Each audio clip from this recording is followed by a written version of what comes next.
By the time the third tour bus squeezed into my driveway, the entire street sounded like a diesel convention.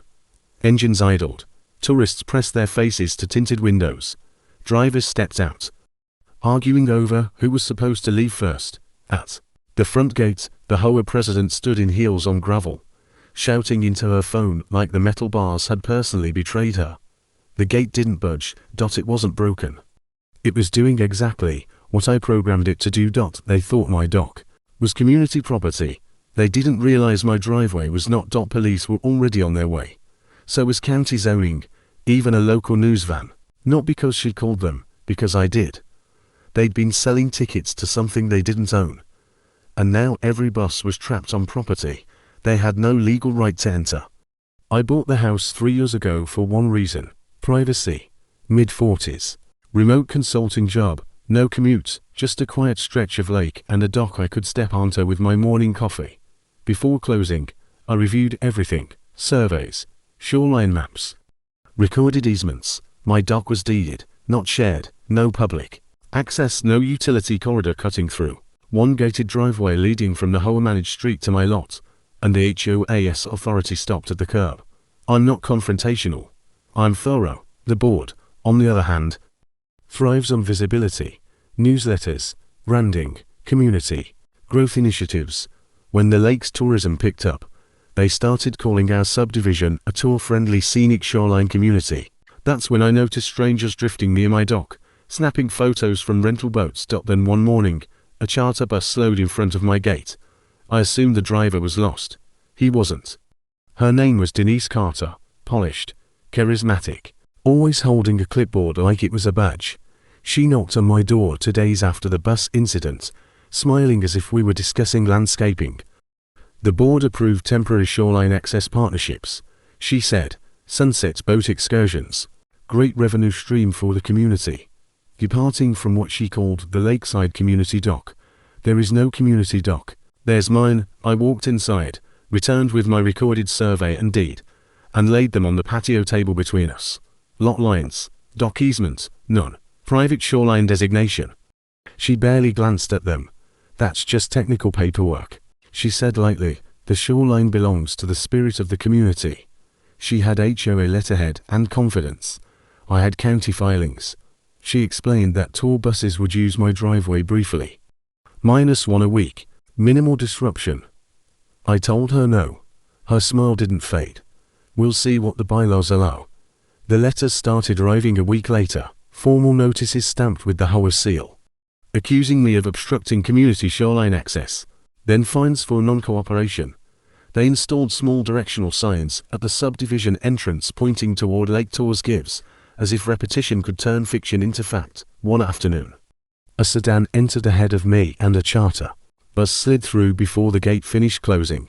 By the time I reached the house, 40 tourists were stepping onto my lawn, phones raised, treating my dock like a public pier.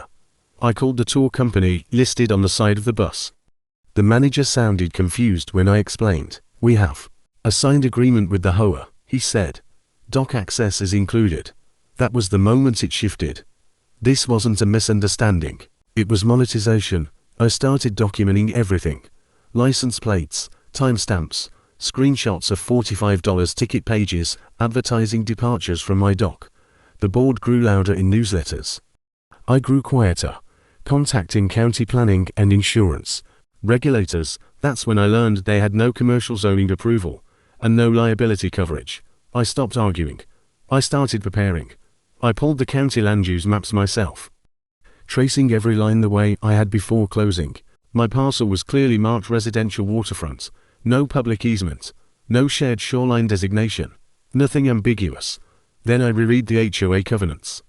Buried beneath landscaping standards and parking rules was a clause the board seemed to have forgotten.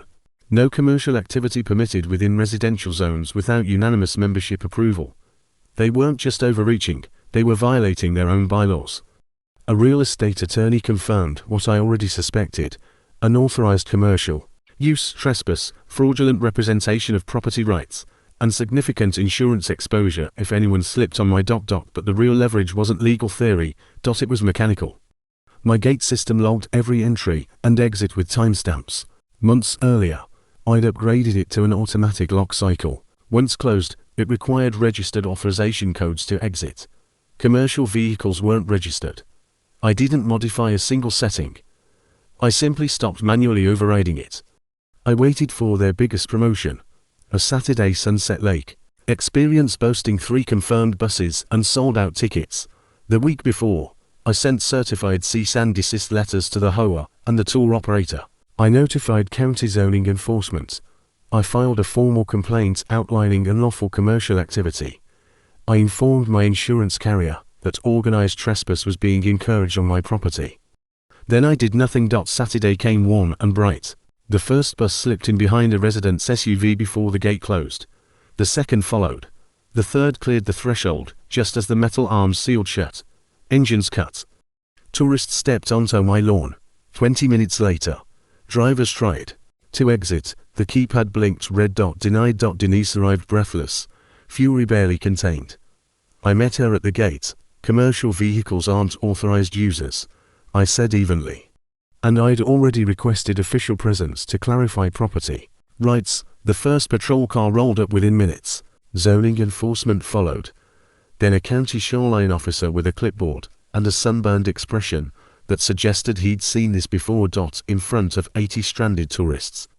I laid everything out on the hood of my truck. Deed, stamped, survey, confirmation of no easement, highlighted HOA bylaws prohibiting commercial activity, and screenshots of ticket pages advertising departures from my dock. The zoning officer turned to Denise. Your commercial permit? She had none. I referenced the email thread copying my insurance carrier. The representative, already aware, confirmed there was no commercial liability coverage tied to this address. The tour operator went pale, demanding refund assurances. Phones came out. Cameras lifted. Denise called it a misunderstanding, a communication error. I stuck to dates, documents, and signatures. Authorities ordered immediate cessation pending investigation. The buses were escorted out after formal trespass warnings were issued. The illusion of authority dissolved in public. Within weeks, the county issued fines for zoning violations. The tour operator filed suit against the HOA for misrepresentation. Denise resigned for personal reasons. Every fine they'd levied against me was formally voided. More importantly, a recorded notice was added to the county registry affirming what had always been true. My dock was private property. With no public access and no shared rights, I installed a simple metal sign at the end of the drive. Private dock. No HOA authority. There were no speeches. No victory laps. They thought ownership was a suggestion. Turns out, it's a document.